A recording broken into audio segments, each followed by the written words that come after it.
यसु के अजीम और जलाली बाबरकत नाम में आप सबकी सलामती हो। आज एक नए मौजू के साथ आपकी खिदमत में हाजिर हुआ हूँ। आपके साथ कलाम को शेयर करना चाहता हूँ। रोमियो की किताब और उसका 8वां बाब और उसकी 18वीं आयत से आपके लिए तलावत करना चाहता हूँ। खुदा के कलाम में यूँ लिखा है, क्योंकि मेरी दानिस्त में इस ज़माना के दुख दर्द इस लायक नहीं कि उस जलाल के मुकाबिल हो सके जो हम पर जाहिर होने वाला है, क्योंकि मखलूक़ात कमाल आरजू से खुदा के बेटों की जाहिर होने की राह देखती है, इसलिए कि मखलूक़ात बतालत के इख्तियार में कर दी गई थी, ना अपनी खुशी से बल्कि उसके बाइस जिसने उसको उस उम्मीद पर बतालत के इख्तियार में कर दिया कि मखलूक़ात भी फना के कब्ज़े से छूट कर खुदा के फर्जंदों के जलाल की आज़ादी में दाखिल हो जाएं। खुदा के कलाम के पढ़े और सुने जाने पर उसकी बरकत हो, आमीन।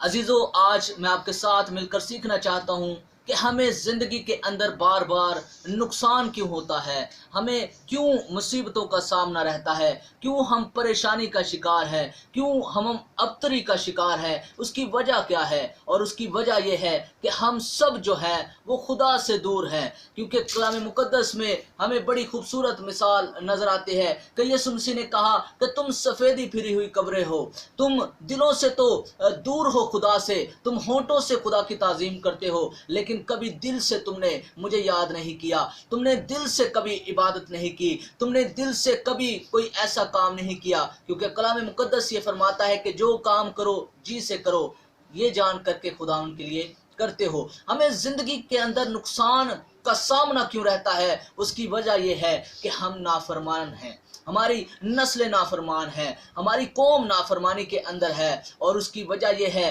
कि हम कभी भी जब भी हमसे कहा जाता है कि हम खुदा के हुजूर में झुकें, तो हम अपने काम को ज़्यादा तरजीह देते हैं। हम अपने दुनियावी कामों के अंदर इस कदर फंस चुके हैं कि हमारे पास वक्त नहीं कि हम खुदा की आवाज़ को पहचानें, क्योंकि खुदा की आवाज़ हमें तक़वियत देती है, खुदा की आवाज़ के अंदर जलाल है। और हम देखते हैं कि अयूब बड़ी खूबसूरत मिसाल, जब उसकी बीवी उससे कहती है कि अपने खुदा को छोड़ दे, उसके ऊपर हम देखते हैं कि एक मुसीबतों का पहाड़ जो है वो टूट चुका है, उसकी औलाद उससे छीन चुकी है, उसके माल मुआशी, उसकी दौलत, उसकी हर एक चीज़ जो है उससे छीन गई। और उसके बाद हम देखते हैं कि उसकी बीवी उसके पास आती है और उससे कहती है कि खा पी और अपने खुदा की तकफीर कर, खुदा को बुरा भला कह और फिर मर जा।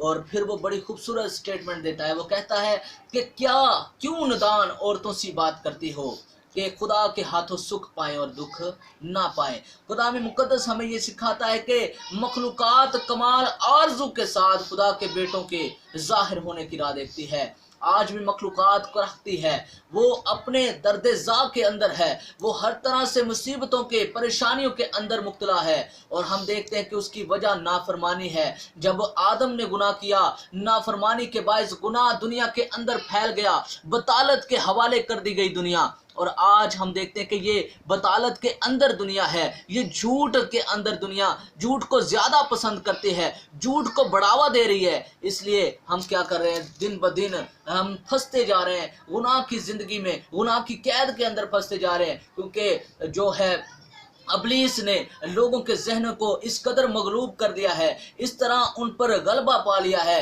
कि लोग असली हकीकत को नहीं जान पा रहे। वो उस नुकसान का जो है वो उसकी भरपाई जो है वो नहीं कर पा रहे। वो देख रहे हैं कि दिन ब दिन वो नीचे से नीचे जा रहे हैं। और हम देखते हैं कि इसकी वजह यह है सरकशी और नाफरमानी। और जब तक हम नाफरमानी के अंदर रहेंगे हम कभी बहाल नहीं हो सकते। इस जिस्म के अंदर हम पर मुसीबतें ज़रूर आएंगी, हम नुकसान उठाते रहेंगे, लेकिन ये नुकसान अब्दी जलाल का मुकाबला नहीं कर सकती। पालूस रसूल हमें बड़े वसूख से, बड़े एतबार के साथ और बड़ी तस्दीक के साथ इस बात को उसका दावा करते हैं कि जब हमें अब्दी जलाल के अंदर जब नया बदन हमें मिल जाएगा, नई पोशाक हमें मिल जाएगी, तो फिर ये सारी जो मुसीबतें हैं उनका इख्तिताम हो जाएगा। लेकिन जब तक हम इस बदन के अंदर हैं, हम नुकसान में रहें। लिखा है कि सब चीज़ें मिलकर खुदा से मोहब्बत रखने वालों के लिए भलाई पैदा करती है। अगर आप खुदा से मोहब्बत रखते हैं तो ये नुकसान उस जलाल का मुकाबला नहीं कर सकता। लेकिन अगर आप नाफरमान हैं तो याद रखिए ये बड़ी खतरनाक बात है। इसलिए ज़िंदगी में नुकसान, घाटे और हर तरह की ऐसी मुसाइब का हमें सामना करना पड़ेगा। लेकिन जब तक हम बर्दाश्त करते रहेंगे, लिखा है कि जब बर्दाश्त करते रहो तो फिर ही हमें ज़िंदगी का ताज मिल सकेगा। अगर आप उस ताज के लिए तैयार हैं तो आपको सब्र करना होगा, आपको बर्दाश्त करना होगा, आपको नुकसान का सामना करना होगा। लेकिन एक ऐसा वक्त आएगा जब खुदा यीशु मसीह अपनी बादशाहत के अंदर आएगा, हमें लेने के लिए आएगा, तो ये तमाम मुसीबतें, ये मसाइब ख़त्म हो जाएंगे और नुकसान की भरपाई होगी और खुदा यीशु मसीह का जलाल वहाँ पर होगा। फिर ना दुख होगा, ना मातम होगा, ना आहो नाला होगा, बल्कि हमेशा की ज़िंदगी होगी और खुदा यीशु मसीह हमारे साथ होगा। खुदा आप सबको बरकत दे।